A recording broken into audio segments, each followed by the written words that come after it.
আমার বউ আমার থুয়ে গেছে। ঘটনা হলো,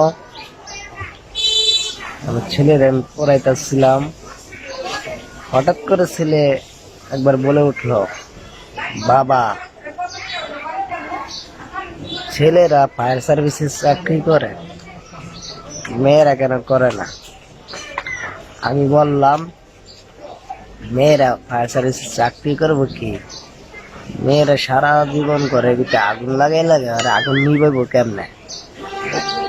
এই কথা বলার আমার বউ শুনে ফেলেছে। পরে আমার বউ আমার ফিরে গেছে, আমার কয় ওর বাতার আর করতাম, বাতার খাইতাম না, গোলাপের ঘরে গেলাম। এইটা কইলে কেন? এই যুগকে আমি এখন ভিডিও বানাই। কথাগুলো ভালো লাগলে সবাই ফলো করবেন, শেয়ার করবেন। চেষ্টা আপনাদের সাপোর্টে, একটি সাপোর্টে অনেক আগে যাবে।